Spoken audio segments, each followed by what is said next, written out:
Hey guys, Hecon's here with another World of Warcraft gold making guide. This is episode 4 of the 1 billion gold challenge.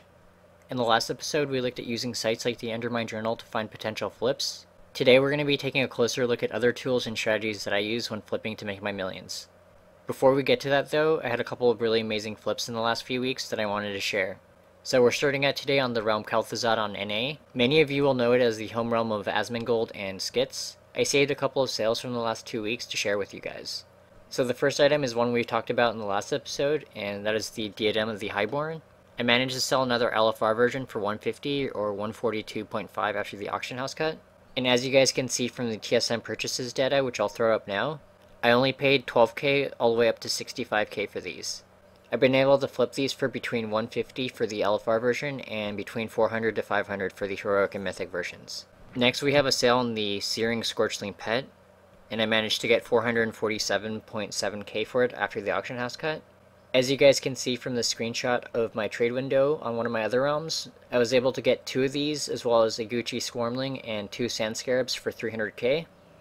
This was a great investment since I was able to get more than what I paid from just selling one pet and ended up getting 150k profit already. Lastly, we have a sale on this Darkmoon deck Immortality for 40k. If you've seen some of my screenshots on Twitter, you know I'm able to command anywhere between like 200 to 300k for these on a lot of my low pops. But I managed to pick this one up while doing a manual search of the auction house and paid only 10k for it. These 3 sales may not seem like a lot, but combined they add up to around 630k gold, which is going to put us at over 1.1 million gold liquid on this realm. I only have this level 1 banker on this realm, and as you guys can see from the time played, I've only logged around 12 hours on it. Most of the time is actually spent being AFK while my toon collected the expired auctions from the mailbox. So this is a really great start on this realm, and I hope to be able to do it on other realms as well. So on this realm I have around 750k gold in sales to share with you guys. The first item I ended up selling is the Steelbound Harness for around 70k. This is actually almost too low. As you'll see, I ended up selling another one 11 days ago for 140.1k, which is twice that amount. The recipe for this drops off of Tichondrius, which is 2 raid tiers ago, so not many blacksmiths have it, and it also takes a ton of Blood of Sargeras to craft. So if prices are too low on your realm, it's definitely worth picking up and stockpiling, and maybe stash them in your guild bank until BFA drops, and then try and flip them at a nice profit. I also sold a handful of BOEs, 6 Feather Fan for 42.6k, Treyas for 95, and a Franz for 80.7k. I also ended up picking up a couple BOEs, which I thought were underpriced.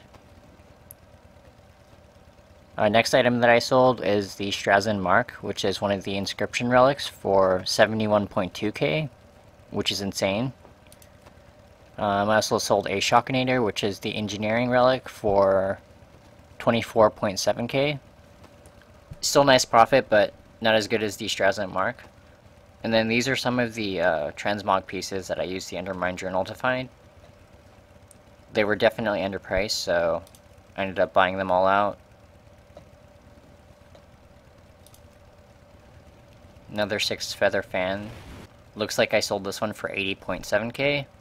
And then a couple of 805 relics, the Sulfur Brule, which is I think one of the enchanting ones, for 8.5k, 9.5, and 9.5.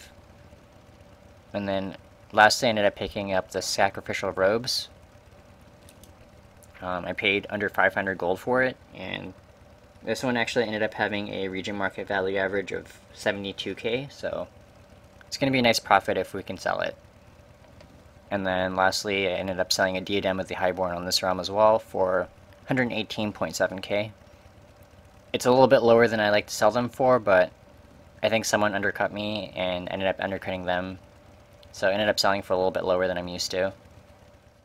So in this realm I have around 350k gold in sales to loot from the mailbox.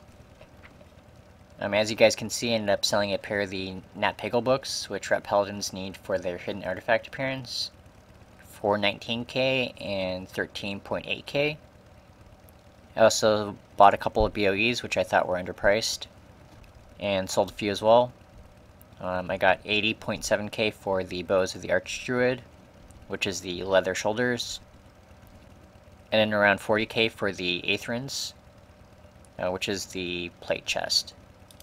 And as you guys can see, I ended up buying a bunch of BOEs as well.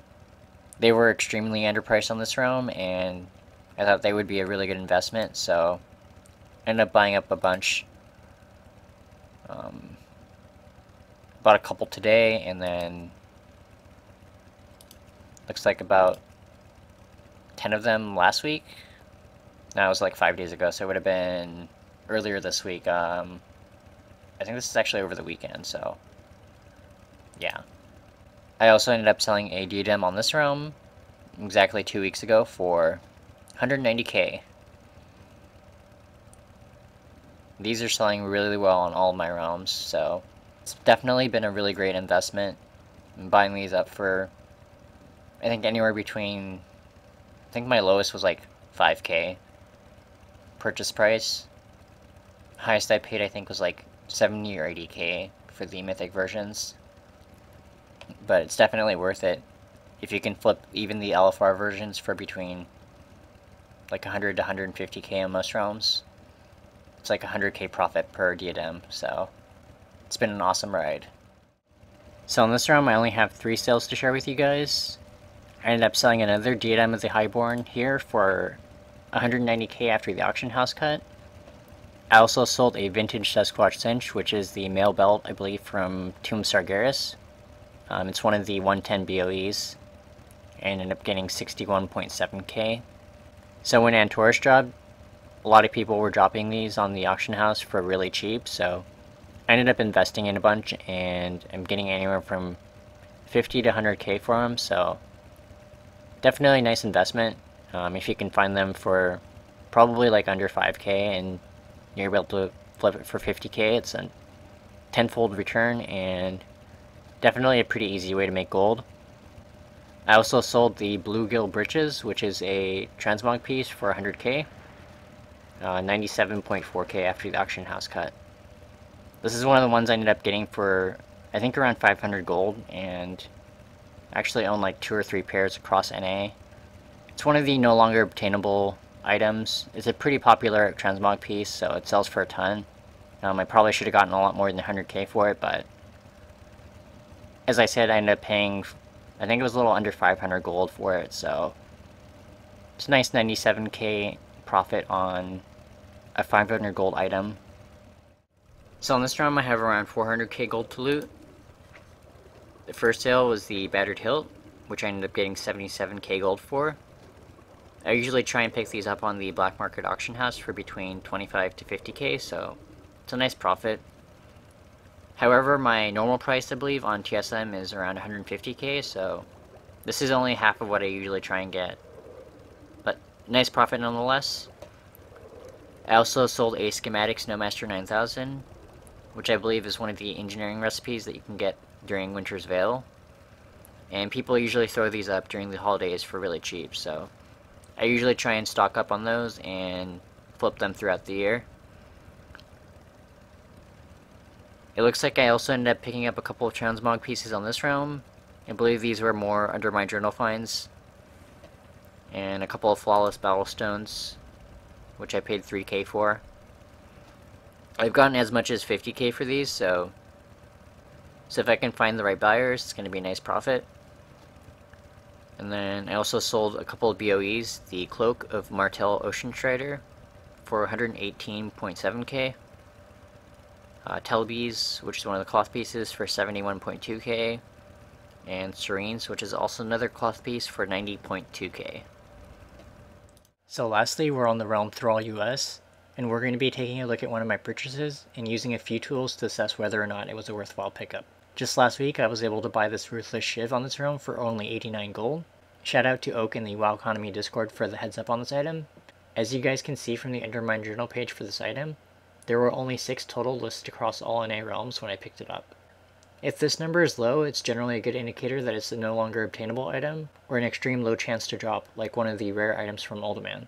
Next, both the US median price and US mean prices are over 100k.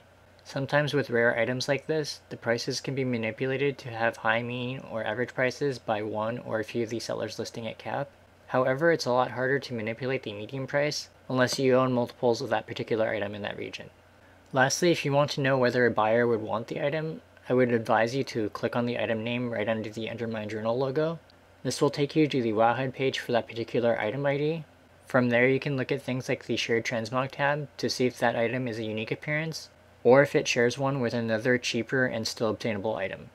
In this instance, this item has a unique appearance. So from all of that, we know that the item is no longer available and that there's only 6 listed across all NA realms. It's only listed for 89 gold, which isn't much gold to risk. We also know that there's a potential to make at least 100k gold, assuming we sell close to the average price. Lastly, we know that it's a unique appearance and could be sought after by our peers and collectors. This purchase was a no-brainer. However, not all flips are cut and dry like this. In those instances, we may need to look at other tools to help us determine whether or not to buy an item. One such tool is the Auction House Add-on Trade Skill Master, or TSM for short. For anyone who is serious about gold making, this is certainly a must-have add-on. It does take a while to learn and set up, but when you get it up and running, it simplifies your day-to-day routine such as listing, restocking, and buying items off the auction house. It also has many useful functions for gold makers such as keeping track of your purchases and sales data, so that you know how much you're making from flips, and these variables can also be used in your pricing formulas. One key aspect of the add-on that is useful when helping us make purchasing decisions is the item tooltip. Much like the Enter My Journal item page, it can tell us important metrics about a particular item that we run across in-game. As an example, you can use the region market value average and compare it to the US mean price on the Enter My Journal page. In the case of the Ruthless Shiv, we see that TSM says the average price of the item is closer to 80k for that region. We can also set up the tooltip to show us other metrics such as sale rates, global averages, which combines values from all regions, and much more. So those are a few of the tools that I like to use when making decisions about buying an item to flip. As I said, most of the time the flips are not cut and dry, so you will need to make your own decision without relying entirely on the data. Taking risks and pushing yourself to be outside your comfort zone is oftentimes important in gold making.